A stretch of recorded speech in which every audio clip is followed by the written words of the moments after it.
राधे राधे, हरे कृष्णा। आपके अपने गीता ज्ञान ऑफिशियल यूट्यूब चैनल पर बहुत बहुत स्वागत है।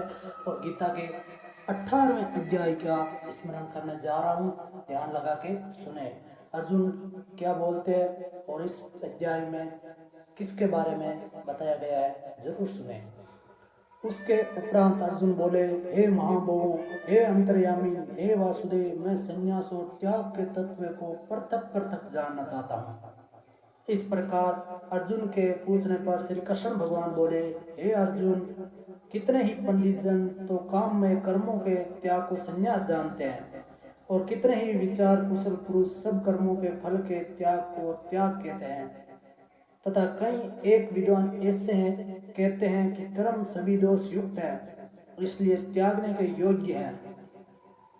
और दूसरे विद्वान ऐसे कहते हैं कि यज्ञ, दान और तप रूप कर्म त्यागने योग्य नहीं है। परंतु हे अर्जुन, उस त्याग के विषय में तू मेरे निश्चय को सुन। हे पुरुष श्रेष्ठ, वह त्याग सात्विक, राजस और तामस ऐसे तीनों प्रकार का ही कहा गया है, तथा यज्ञ, दान और तप रूप कर्म त्यागने के योग्य नहीं है, किंतु वह निस्संदेह करना कर्तव्य है, क्योंकि यज्ञ, दान और तप ये तीनों ही बुद्धिमान हैं, पुरुषों को पवित्र करने वाले हैं। इसलिए हे पार्थ, ये यज्ञ, दान और तप रूप कर्म तथा और भी संपूर्ण श्रेष्ठ कर्म आसक्ति को और फल को त्याग कर अवश्य करने चाहिए, ऐसा मेरा निश्चय किया हुआ उत्तम मत है। और हे अर्जुन, नियत कर्म का त्याग करना योग्य नहीं है, इसलिए मोह से उसका त्याग करना तामस त्याग कहा गया है। यदि कोई मनुष्य जो कुछ कर्म है वह सब ही दुख रूप है, ऐसे समझकर शारीरिक क्लेश के भय से कर्मों का त्याग कर दे तो वह पुरुष उस राजस त्याग को करके भी त्याग के फल को प्राप्त नहीं होता है, अर्थात उसका वह त्याग करना व्यर्थ ही होता है। हे अर्जुन, करना कर्तव्य है ऐसे समझकर ही जो शास्त्र विधि से नियत किया हुआ कर्तव्य कर्म आसक्ति को और फल को त्याग कर किया जाता है, वही सात्विक त्याग माना गया है।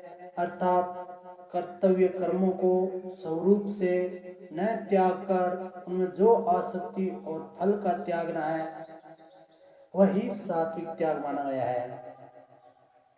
हे अर्जुन, जो पुरुष अकल्याणकारक कर्म से तो द्वेष नहीं करता है और कल्याणकारक कर्म में आसक्त नहीं होता है, वह शुद्ध सत्व गुण से युक्त हुआ पुरुष संशय रहित, ज्ञानवान और त्यागी है, क्योंकि देहधारी पुरुष के द्वारा संपूर्णता से सब कर्म त्यागे जाने को शक्य नहीं है।